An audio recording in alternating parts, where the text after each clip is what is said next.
All right, turn to somebody next to you and say, we're going to learn something here tonight. Because we're going to be talking about a topic that everybody's impacted by, right? These things. So this can make your life better, or it can lead to destructive darkness, right? And I want you to right up front, tonight's presentation is not about getting rid of this. It's about being able to not be lost in the darkness, so that our telephones are simply a tool and they're not something that leads to addictive pain. So as we take a look at this, very right straight up. First thing I want you to understand, you can go ahead and move it along, Linda. Thanks. There it is. We were the lucky generation. We grew up before technology ruined our childhood adventures. And so for some of you, you're going to have to turn to somebody next to you and say, what is that old man holding in his hand? This was my telephone. The 1990s are calling. This was actually, listen, they called it a brick because back in the day, this would make a telephone call. And you say, well, how did you follow people on Facebook? It would make a telephone call. And the part I want you to understand, a tool, not something that takes us into darkness. As we move along, let's take a look, right?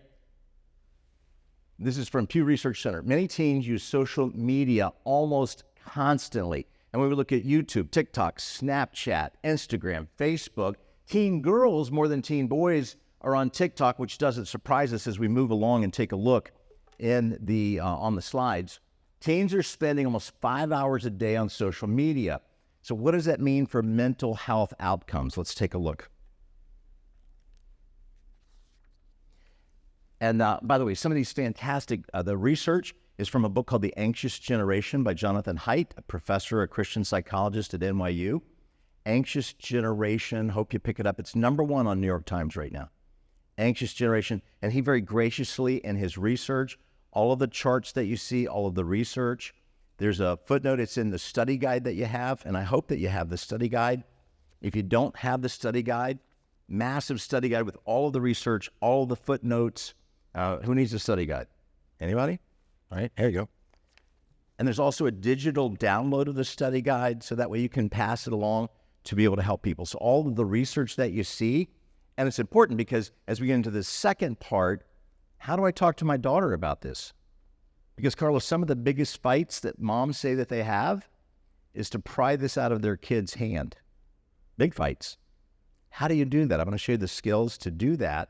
But sometimes to be able to see, oh, wow, here's the research, all the charts, all the graphs. So here we go. This is since 2010. Anxiety has gone up 134%. Depression, 106%, ADHD, 72%, bipolar, 57%, anorexia has gone up 100%, substance abuse only by 1/3. When you look at since 2010, schizophrenia has gone up 67%. But look at that top number, 134% on anxiety. As we keep moving through the research, the next thing that I want you to be able to see, in 2010, by the way, that's when Instagram came out, 2010. And when you start to look at major depressive episodes jump way up for girls, anxiety jumps up, some of the other numbers that I share with you. This is from the American College of Health, by the way. As we keep working our way through the research, what I want you to be able to see, there it is. For adults in the same time period, we didn't see the anxiety. We didn't see the depression. We didn't see anorexia, schizophrenia, and it looks like this. Teen brain, adult brain, right? A teenage brain can't handle all of the things coming at it from a smartphone. The smartphone is designed to be able to kind of take over part of your attention span. Attention span right now for teenagers is about 8 seconds. 1001, 1002, 8 seconds. Wow. So when you start to think about, oh my goodness, but for adults in the same time period, they can use a phone, because sometimes people say, well, my mom is addicted to Angry Birds and Farmville, and she's just, right? Yeah, don't. I can see it when you do that. So when you're poking your mom, I know when you're doing that, right? So everybody knows somebody who spends too much time, but an adult brain can say, it's time to go to sleep. Teenage brains don't do that. And so they stay on for hours, right? And so let's look at some of the news. Screens are poisoning kids' minds. In the phone-based childhood now, just keep clicking through them. Kids are not all right as we keep looking at the headlines. The terrible costs of a phone-based childhood. As we keep moving in, you'll see smartphones are hurting our kids. Everybody's talking about this. When are these happy, successful kids?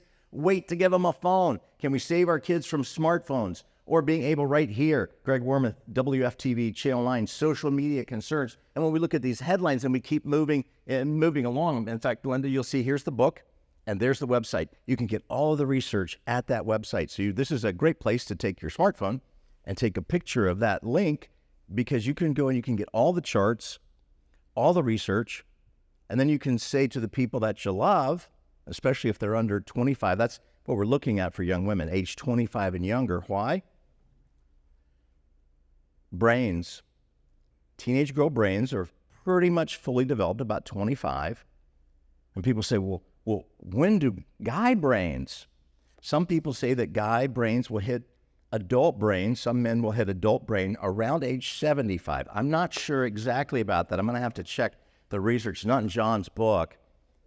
But a brain will develop until about age 25. So what happens older than that? It's easier to think about, this is not good for me, and I can hit the off button. The problem is a lot of kids start at about age 2 or 3 with somebody handing them a phone to kind of babysit. And what happens? The younger you are when you're exposed to a substance, put it in a different substance, because here you've helped people with so many different substances. If somebody starts cocaine when they're about 5 or 6, their whole lifetime, their brains are going to crave that opioid. What if I start with something that's addictive, and the apps are designed to be addictive? What if I start when I'm 5 or 6? It's a lot harder to not be addicted. Good news, everybody take a breath through the nose. Hold it. Let it out, because you think, wait, this is all depressing. Buckle up, Buttercup. We've got more to go. Let's take a look, right? So we overprotect children in the real world, and we underprotect them online. Here's how that works.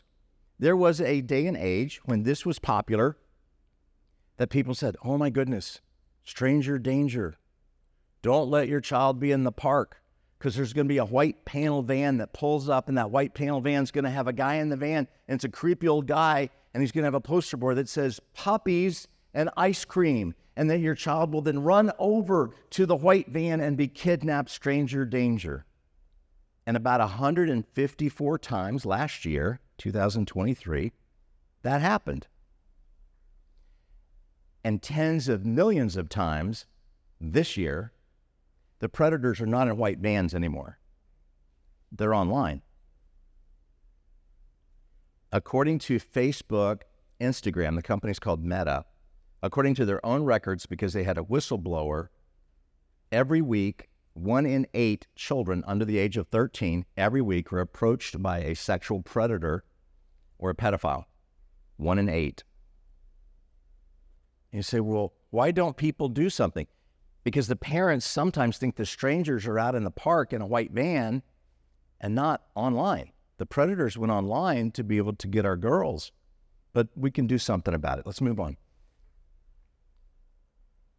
In the anxious generation, John said, my central claim is that these two trends, overprotecting in the real world, but underprotecting in the virtual world, are the major reasons why children born after 1995 became the anxious generation. And as we move forward toward this with John's research, and his book is Research, Practical Application. Research, Practical Application. All right, let's move forward.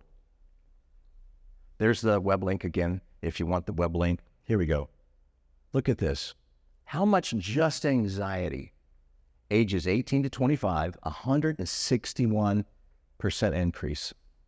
Everybody go, wow. Wow. This is the anxious generation. They're just terrified. 2/3 of college freshman girls right now, 2/3 are on a psychotropic, antidepressant, or anti-anxiety medication because they can't function. They're 18 and they can't function because they're so anxious, and because their adolescent brains are so overloaded, they can't function. It's panic, and it's real, and it's debilitating, and for some, it's life-threatening. So we take a look at this moving forward. School restrictions on apps don't work. Half the young participants get 237 notifications per day from different companies pushing to try to capture their attention. When we look over there, the median number of minutes spent on smartphones during the school day is 43 minutes. Because sometimes people say, well, we tell our kids, as we move forward, Linda, as we tell our kids, you can't look at your phone during the school day. But the weirdest thing, Carla, sometimes teenagers lie. It's weird because they'll tell their teacher, I'm not looking at my phone, I'm studying algebra, when in reality, they're looking at their phone. 43 minutes a day during the school day? That's a lot of looking at the phone, right? And so as we move forward with this, I want you to see 95% of teens use social media. 33%, 1 in 3, use social media almost constantly. That means we're not talking about, they brush their teeth, it's sitting right here. They're trying, they blow dry their hair, it's sitting right here. They're using it almost constantly. Doesn't that sound like an addiction? I can't put it down. Right.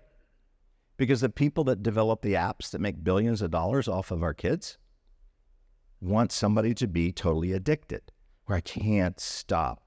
Now, how do you tell if somebody's addicted and you think they're addicted? You'll say, you know what? I think you're addicted. And they'll say, no, I'm not. If it's tobacco and you say, I think you're struggling with tobacco, they'll say, no, I'm not. Alcohol, nope. Drugs, nope.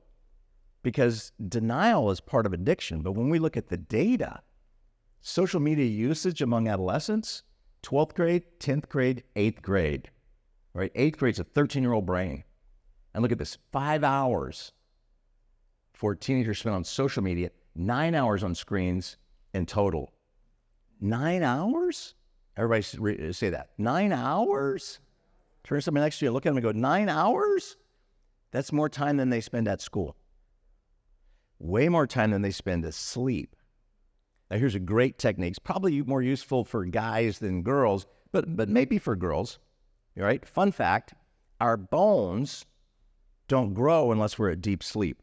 So in childhood, and where do they get those 9 hours? They're cheating on sleep. Parents go to sleep and they're playing on their phones.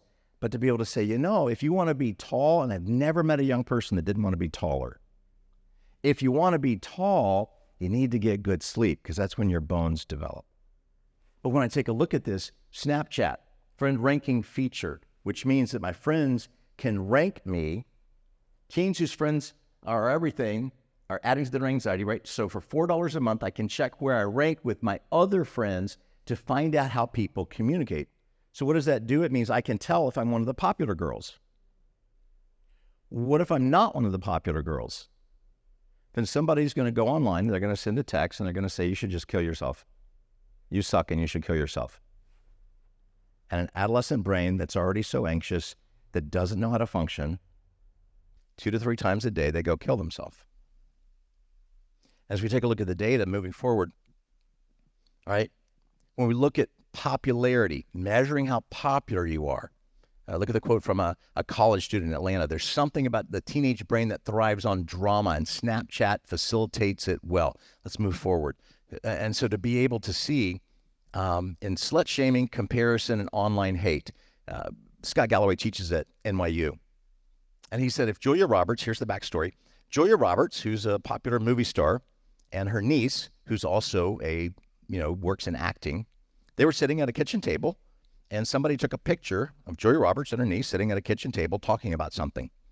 And the online trolls talked about how awful Julia Roberts looked and how she should just go kill herself because she's let herself go. All right, that got hundreds of thousands of views and comments. And Scott Galloway said, if Julia Roberts, one of the world's most beautiful women, posts a picture of her and her niece and gets hundreds of comments telling her how terrible she looks, what chance does a teen girl have to go through adolescence unscathed? Pretty good question. And the answer is, well, none. Because did you know girls can be really mean? You're thinking, really? Yeah, really? And before, it was mean with 2 or 3 girls at school. And now it might be 2 or 3,000 people online tell me how terrible I am. And once it starts to get a following, sometimes it's easier to think about dying than it is to think about moving forward and living. Mature ratings don't work with teens, right? Almost half of teens with mature ratings, they figure out how to bypass the rating. And you think, well, they shouldn't do that. I know. But moms and dads sometimes don't know how to check the rating. 68% younger than 13 use social media apps that are supposed to be for teens or higher as we move along. Because, and I want you to see all this data. Let's move to the next one, Linda.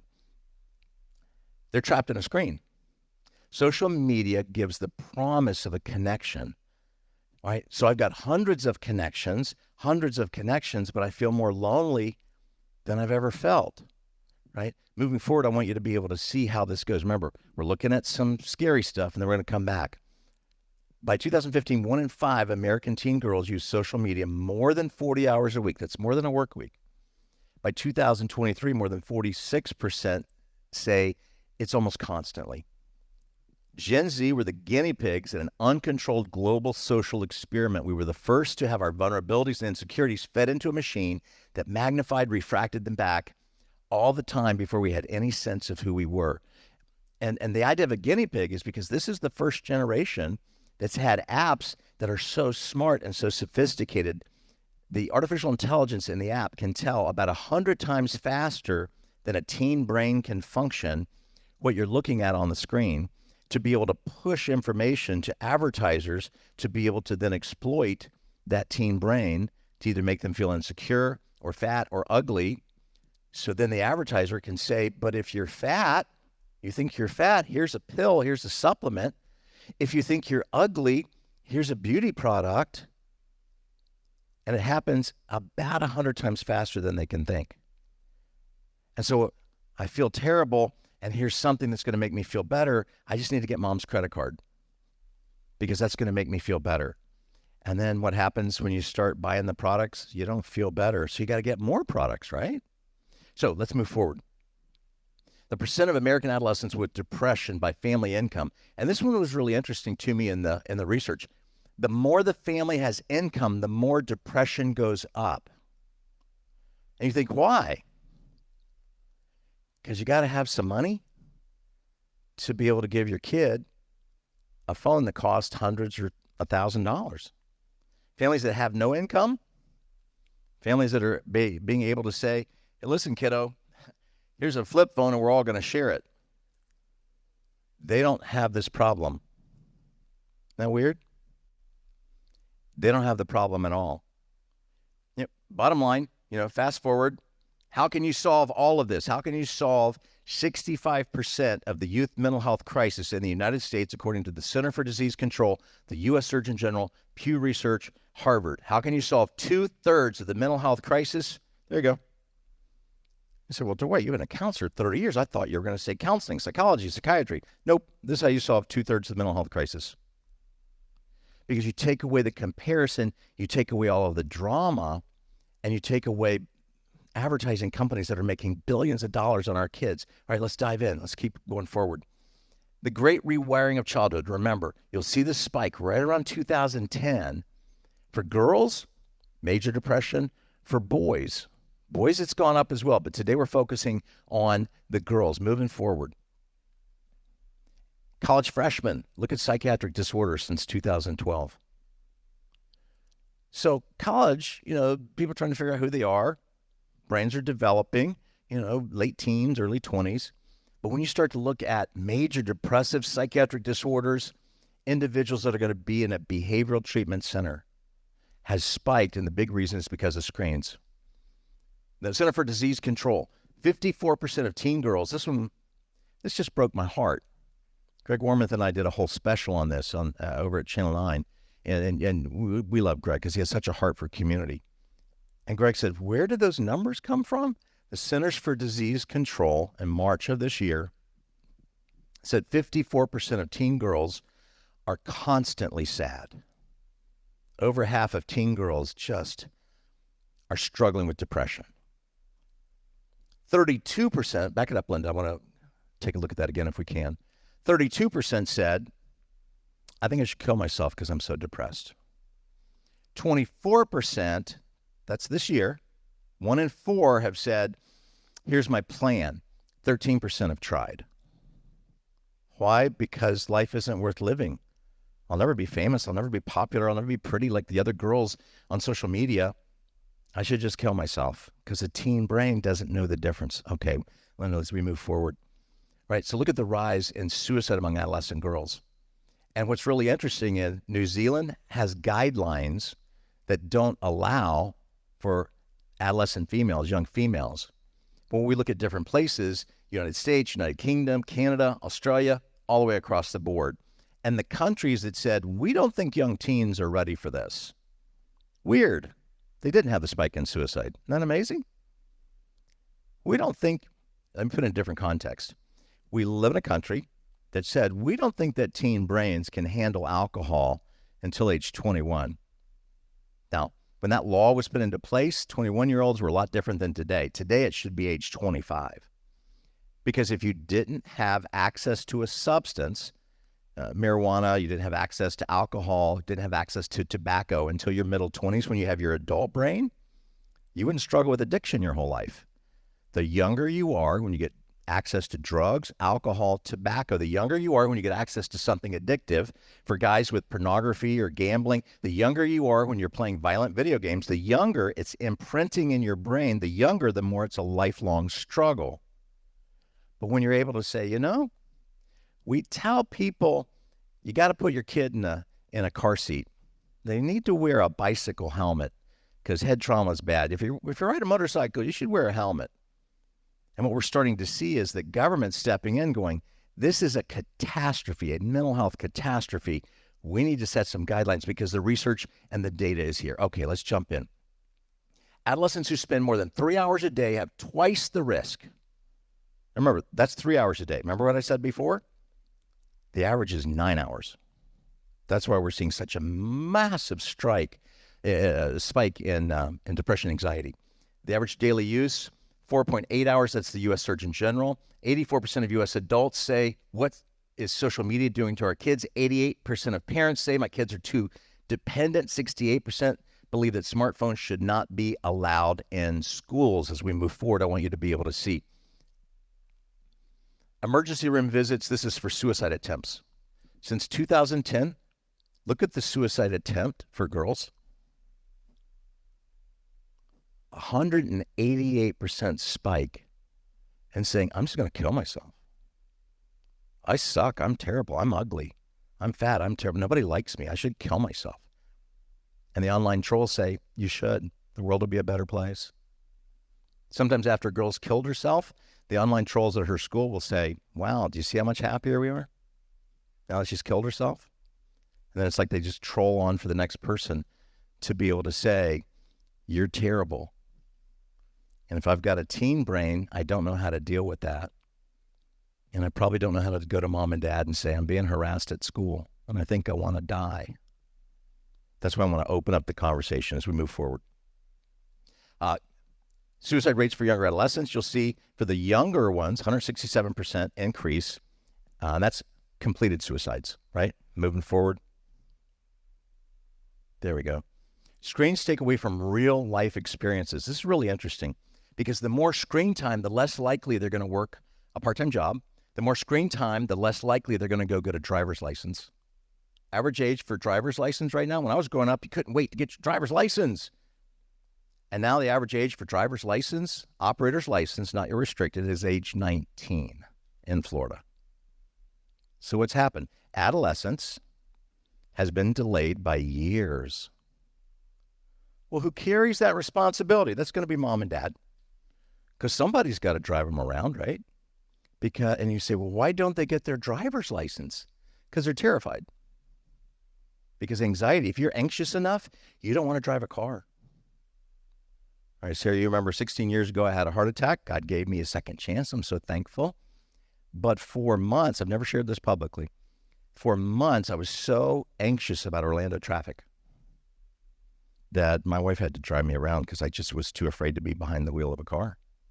I just, anything that was happening around me, I just the anxiety was too much. I'd never experienced anything like that.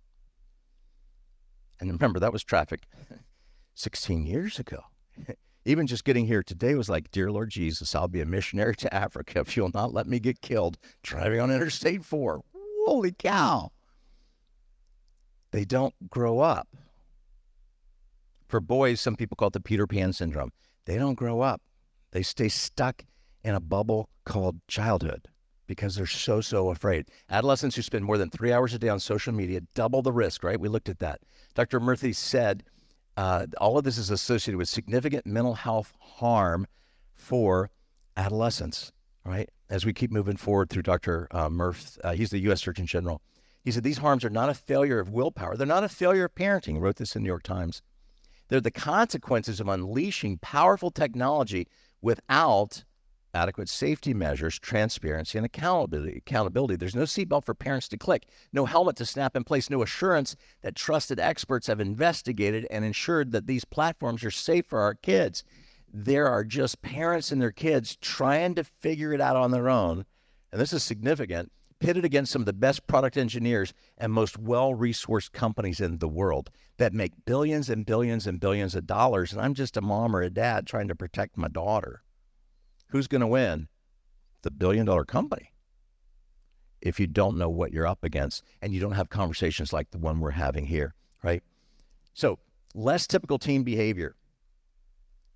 Because we've delayed adolescence, they're less likely to act out sexually. And we go, wow, that's great. It's because they're afraid. They're less likely to drive a car. They're less likely to do a lot of things because they're still in an adolescent brain. And you think, we're winning the war, Dwight. This is fantastic. Sex, drugs, and rock and roll's gone away. Nope. It's just been delayed. It's just been delayed. So what does that mean? It means in their 20s and maybe even in their 30s, stuff that some people would have figured out maybe by adolescence, this is not a good idea. I should actually go to work and not call in and do irresponsible stuff. But now in their 20s and 30s, because of this brain delay, normally when somebody's middle 20s to age 30, they're pretty responsible. And now they might not get to that place of responsibility until their driver's license says they're 40. And you say, well, how does that play out?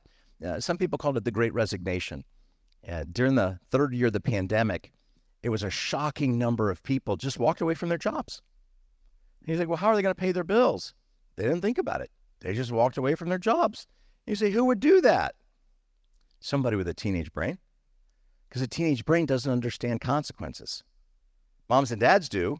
You know what? You should really be paying attention to your grades. Teenage brain doesn't think about it much. All right, let's keep moving forward because I want you to be able to see warning signs. Playing more, and because girls play video games too, losing interest in hobbies. I try to stop but I can't. It interferes with my family time. I lie about it. I make bad grades. I'm arguing with my mom and dad all the time because mom and dad are saying, I think you're addicted, and I'm arguing. All right, keep moving forward. How can I tell if my child's addicted? Here we go. FOMO, the fear of missing out. They talk all the time about what everybody else is getting to do, and everybody gets to go, and I don't get to go. And so you're going to hear that. Look at the patterns. Cyberbullying, body shaming, social pressure. And this one's sad to me because they don't tell mom and dad. But somebody's telling me online to kill myself. And if we get anything out of tonight, I want to make it okay if you're being bullied online to tell somebody, open that conversation. How can I tell if my child's really stuck? They lack social skills, hard time maintaining attention. They're always exhausted. The dopamine hits from scroll. And by the way, if you've ever been to a casino or online casino, the scrolling, pull the lever, push the button. Psychologically, this releases a brain chemical called dopamine that makes you feel a little teeny bit of pleasure. And so the people who design the apps, Snapchat, TikTok, Instagram, it's designed that you have to keep scrolling, and then you see something and your brain goes, oh, that's kind of cool. That's kind of interesting. And it keeps your eyeballs in your hand right here. And some people would call that mind control, because it is. And what happens if it doesn't work anymore? You start to feel really sad, because after a while you can burn out dopamine receptors, and you can do that so much that at a certain point there's no pleasure at all. That's why people think about dying. Secrets and deception to hide it, and then of course continual comparison to other people, always trying to measure up to some social media image. Listen to the song Jealousy, Jealousy by Olivia Rodrigo. I kind of want to throw my phone across the room because all I see are girls too good to be true. With paper white teeth and perfect bodies, I wish I didn't care. I know their beauty's not my lack, but it feels like that weight is on my back, and I can't let it go. Jealousy, jealousy's grabbed hold of my soul. Wow. So people are talking about this, and let's start to talk about how to move them out, right? Addiction is the pursuit of the thumbs up, the validation for instant gratification. All right, and that's the dopamine. Linda, let's move forward. There we go. Did you know that Facebook owned documents, knew that they were targeting girls that worried about their weight? Now, how do I know if they're worried about their weight? Because the algorithm can tell what you're paying attention to on the screen, what your eyes tracking on the screen, or what you expand on the screen, so they can sell the data. And that Facebook found girls that felt insecure, threatened, so they could sell the data to advertisers. And eventually, women at Facebook said, this is ridiculous. All right, let me show you. This woman was a whistleblower, and here's what she said. This is their own research that she brought to the United States Capitol. 17% of teen girls say their eating disorder got worse after using Instagram. 32% said that when they felt bad about their bodies, Instagram made them feel worse because I feel bad about myself. I'm scrolling, and Instagram's pushing more things to make me feel bad about myself. Why? Instagram said we want to make teens feel vulnerable at the elevated levels they operate on. And because they don't have a mature frontal cortex to help them impose limits, that's when we can get them. That's when we can make our money. You think, well, that's kind of dark. That's why this woman blew the whistle and went to the United States Congress to say they're exploiting teen girls. They're selling data. They find that places a teen girl feels insecure, threatened, empty, afraid. They capture the data. They sell the data to make them feel more empty, insecure, and afraid. Moving along. Online risk and dangers are getting worse, right? In some schools, it's deep fake nudes. They take your face, they take another image, and they Photoshop the girl's face. And then that way, everybody in the school can see what she would look like if she were naked, to embarrass her and to shame her. WhatsApp has lowered its limit in the United Kingdom to age 13. And when we look at this, when it says, parents, this is not a drill, 13 on TikTok for self-harm. As we move forward, I want you to see the other pieces. Next one.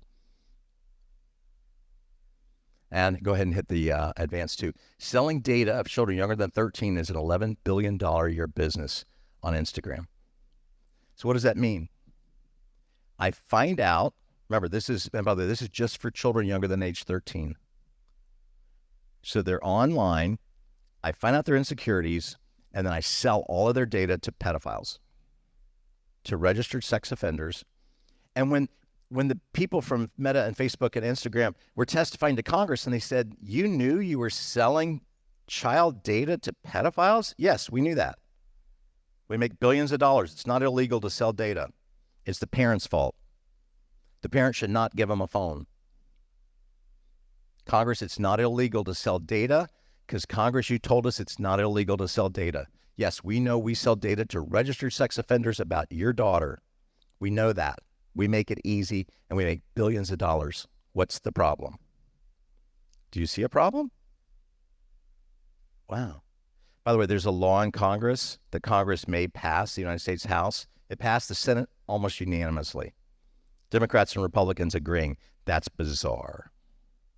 It's not illegal to sell data. We don't know what the pedophiles are going to do with your daughter. We just give them access for payment. Look at the next one.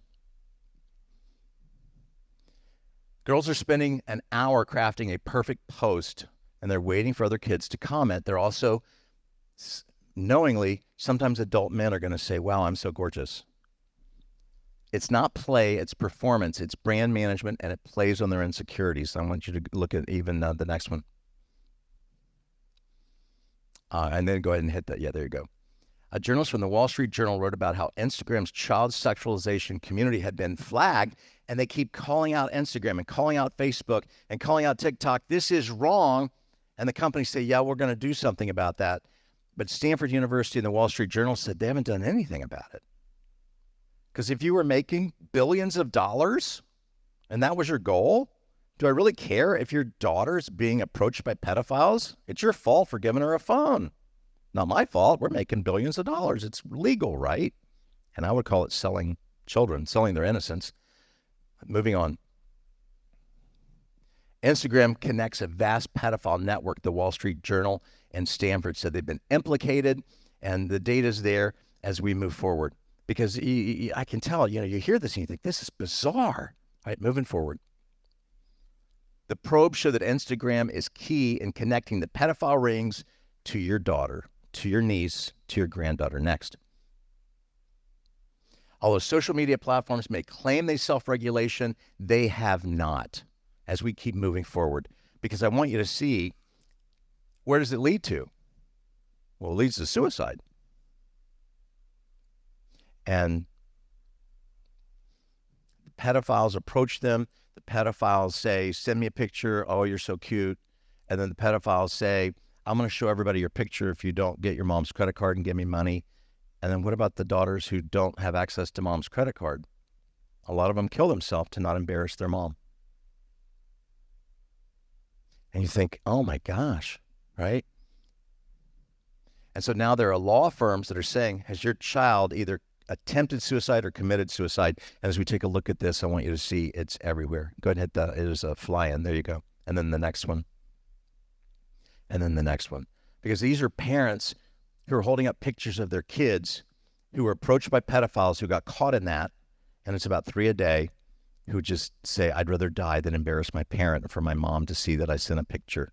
I thought it was a boy that liked me from my school, and it was a predator. I guess I'd just rather die. Moving forward. The United States Congress said to TikTok, enough, kick TikTok out. And as we move forward, they kicked TikTok out, and I want you to see what happened in Florida on the next. This is about our kids. It's about how out of control we feel as parents, powerless in the face of addictive logic of an algorithm that works hundreds of times faster than a teenage brain. So what's happening around the country? Here we go. A group called Mothers Against Media Addiction.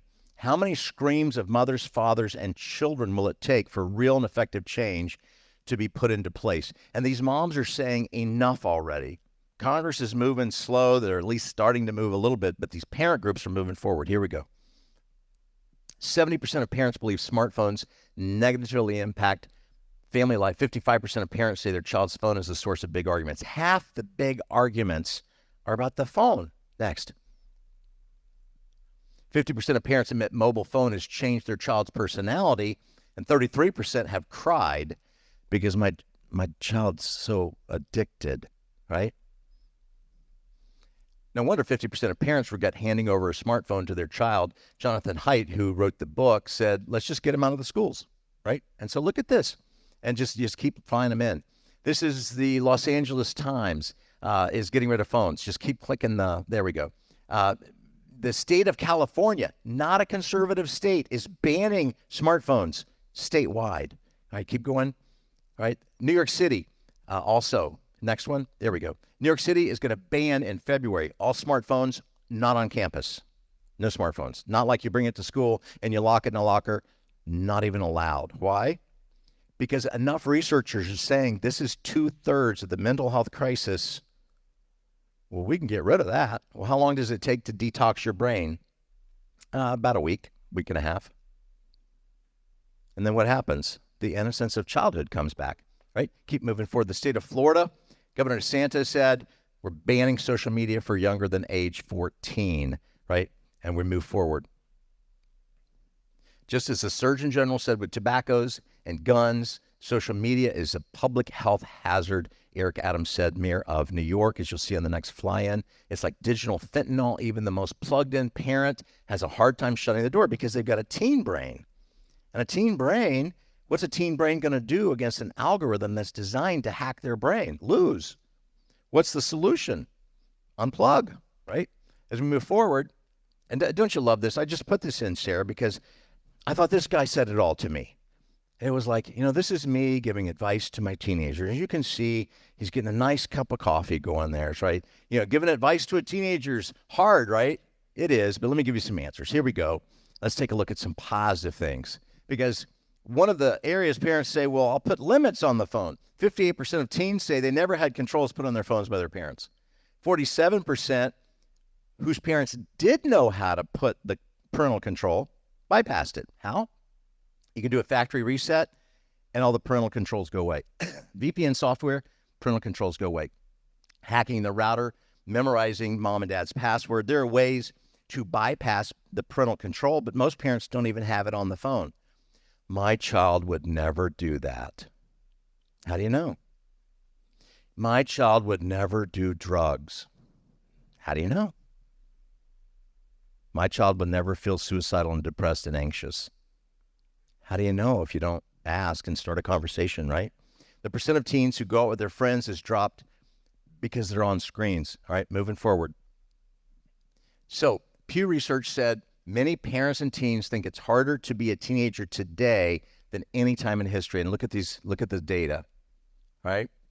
Teenagers say 25% of my stress comes from social media.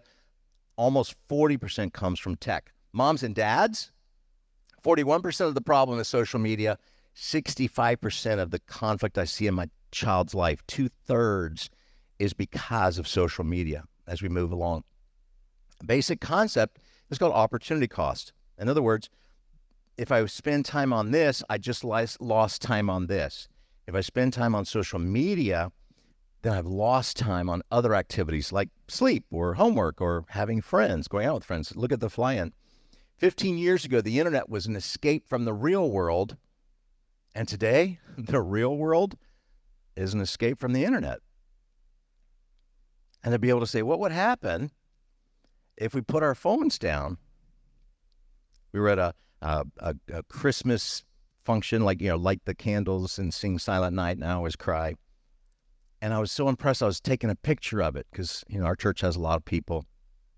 And my son leaned over and said, Dad, you'll get more out of it if you don't take a picture. And I thought, what are they teaching you at UCF? Did you know that when you take a picture, you put something between you and the experience? And did you know that Father God designed our brains when we see the beauty and the awe of something amazing? Our brains will come alive, but if you put a screen there to take a picture, you just cut yourself off from that feeling of awe, A-W-E. And that feeling of awe, that feeling of wow. So when somebody's at the Grand Canyon and they're taking a picture, instead of standing there going, wow, God, this is amazing. If you put something in the way, you miss some of the deep sense of connection to that experience or to a concert or to an event. So as we move forward, here's what I want you to know. Childhood, you've got about 16,000 hours in this experience we call childhood, right? And when we look at smartphones are experience blockers, one researcher, Jonathan Haidt, said on the Today Show. All right, let's keep moving forward because we want to get those 16,000 hours back. In a book called iGen, Gene Twig at San Diego State said this is the first generation to spend their entire adolescence in the age of the smartphone. It means they spend less time with their friends in person and they feel chronic loneliness.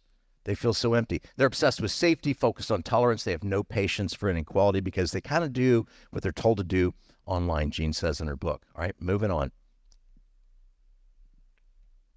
1,000 Hours Outside is a great website.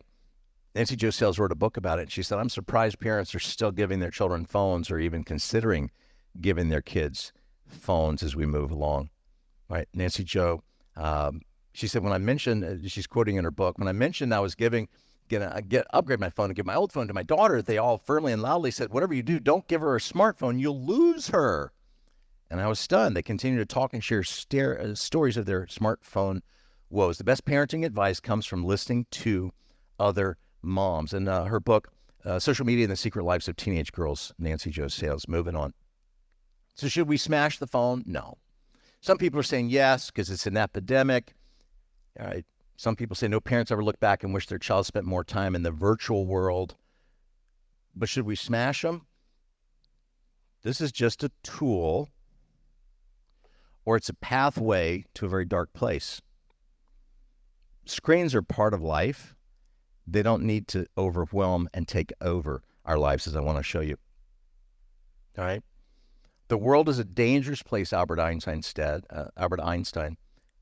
not because of the people who are evil, but because of the people who don't do anything about it. And so let's do some things about it as we move forward. Can you raise a teenager today without a smartphone? Sure. Here's what we found. Here we go. All right. 10 key areas. They're in your study guide, and they're on the digital format. But just so that you can hear it on the digital, acknowledge the problem. It's to be able to say, daughter, I think that you may be struggling with your phone. Now, the second you say that, fully expect your daughter to say, well, Mom, you too. Right? I think that you're struggling with high fructose corn syrup, but I think we eat too much junk food. Mom, you too. Because people who are addicted want to point the finger to somebody else. And so sometimes, and I've given you pages in your study guide of how to open the conversation to be able to say, this can be a struggle for anybody, right? Second, seek support. Third, don't give a smartphone until the age of 16. 16? Right. The older that brain, the better they can handle some of the pressures. Number 4, create more playtime with other kids. Real world connections. Digital detox as a family is meaning sometimes to say during family meals, everybody puts their phone in a basket. What would happen? Families would talk to each other. It's a little awkward, and then they start talking. Healthy lifestyles. That means being outside, preventing social media apps until at least high school or later. Celebrate unplugging. Just don't put it on Facebook. Wow, we're doing so great. We unplugged, and we're going to tell everybody on Facebook. Yeah, the goal is just unplug. I know it's a very political time, and I know some people are going to get mad at me. But I ask you, how does watching the news, whatever your favorite network, how does it make your life better? To know that these people on this side openly hate the people on this side, but this side hates these people more. How does it make your life better? I mean, I guess if you're going to be on Jeopardy, you might need to know some current events, but how does it make your life better? So what do you watch? Well, I don't know why it makes my life better, but I have to watch. Kind of like a different addiction, right? As we move forward, number 10, map and adjust, is to pay attention, right? And so here's what's amazing. Because college kids sometimes are rebellious. You don't want me to get a tattoo? Oh, I'm going to get a tattoo. And here's the most amazing thing. College students are rebellious. And so college students are rebelling by saying, my mom's addicted to her smartphone. Ha, ha, ha. I'm not going to be addicted to a smartphone. I'm going to get a flip phone. The most popular thing on college campuses, flip phones. You can't do anything with it, but I guess you could text. You can't get addicted. Isn't that amazing? So let's move forward. 20-somethings are saying no to TikTok, and you'll see these girls, right? Let's keep moving forward. The ultimate waste, they say, because flip phones are cool again. And now there are dozens of companies that have figured out, oh, we need to give phones where parents can stay in touch. Soccer practice is canceled today. And some of the best prep schools that I found, they use a light phone, L-I-G-H-T, and there are many of them. And they're just really cool, basic phones. You can make a phone call. You can text. That's about it. You say, well, how do they keep up with the Kardashians? And what Khloe had for breakfast? I mean, Khloe, she needs breakfast. I mean, I'm so worried. That's why you got to watch and see and click and make sure. Oh, thank God she had breakfast today. I mean, avocado toast is important. Sarah, I tried avocado toast once, and it just felt like guacamole on toast. And I thought, why am I paying $17 for guacamole on a piece of toast? Because that's what the cool kids do. Because I took my daughter out on a date. She said, I've got to get this. And I kept saying, I think it's just guacamole. No, it's not, Dad. It's avocado toast. Isn't that just like branding and marketing? Because if we put avocado on a piece of toast, it should cost about 70 cents. No, this is what the cool kids. And she showed me some social media influencer, and I thought, I will never be one. I was not a cool kid then, and I'm not a cool kid now, but I do understand flip phones are cool, all right? And this one was kind of sad. On the left, which of those girls is the 10-year-old? Do you know? It's the same girl. Which of those girls do you think the online predators are looking for to exploit? Well, that girl. And the Dove campaign, the Dove soap campaign, dove.com/us/en/dove-self-esteem-project.html. It's a stand up for hashtag kids online safety, because Dove has seen, here's what's happening to our girls and how can we rescue them so they don't spend hours trying to look like they're 20 years older so that men online will say, you're so beautiful. I just wish I could meet you in person. Can I come pick you up and take you for ice cream? Guess where more girls are trafficked than any other state? You want to go with the obvious? Here. You say, why don't parents do something? Because parents don't know. That's why I want to open the conversation. Here we go. Childhood evaporates the second they get social media. So what's the movement? It's what Mr. Rogers said a long time ago. Play. The research shows children with fewer toys are less overwhelmed and they can concentrate better. So what are we going to do? We're going to move forward. American Academy of Pediatrics said if they're younger than 2, no screens. 3 to 5, an hour a day with a parent watching. 6 to 10, 1.5 hours. 11 to 13, 2 hours. 13 plus, 2.5 hours. Because we're not anti-screens. We're against screens taking over a child. And certainly none of them need social media. Well, I have to have it because everybody at my school has social media. And here's a great question. It's not in your study guide, but I want you to use it because I use it all the time. When somebody says, here's the thing, I just like to ask, what do you base it on? So when somebody says, this is the best coffee in Orlando, based on what? All right. I mean, I know it's nerdy, but I'm a behavioral scientist. I study data. That's my hobby and kind of my job. So when somebody says, this is whatever their opinion, this is the best football team in the history of football team. Okay, I'm going to lean in. I'm not going to try to be, arrogant about it, because based on what? Is it the best team? I don't know. I'm always eager to learn. Well, Mom, I have to have this app. Nostril breath, it clears your prefrontal cortex so you can think clearly. And then you lean in and say you have to have it based on what? I wish that years ago, because my daughter said, Dad, I'm the last girl at First Academy to have a smartphone. She was in 8th grade. Or not a smartphone, but a phone. And I said, that's not true, because there's like 150 8th graders. And so I called the principal and she said, I think that's true. So for Christmas that year, my daughter said, if you'll just get me this particular Sprint phone that had this pull-down screen that you could text, she said, if you'll give me that phone, I'll never ask for anything ever again. Wow, I wish I'd gotten that in writing and notarized. Because 2 years later, the Apple phones came out, and guess who wanted an Apple phone and didn't want that phone with the keyboard? Here's the point. When somebody says, I have to have this, based on what? I have to have this or I'll die. You sure? Let's test it. I have to have this or nobody at my school will talk to me. Okay, let's figure it out. So as we move forward, here's what I want you to know. If you really want to keep your child safe, delay their entry into the virtual world, send them into the real world. I like to walk, and on one of my morning walks, I saw these guys out. And I saw them and I was like, oh dear. Oh dear, there they are, right? Give a kid a smartphone when you're ready for their childhood to leave. There's a book called The Gardener and The Carpenter, because the carpenter says you can make a child, you can do this, and you're going to get the exact perfect child. And a gardener, because the Garden of Eden, the Garden of Gethsemane, a garden, you do different things, but the plant may grow in a lot of different directions. We're not carpenters as parents.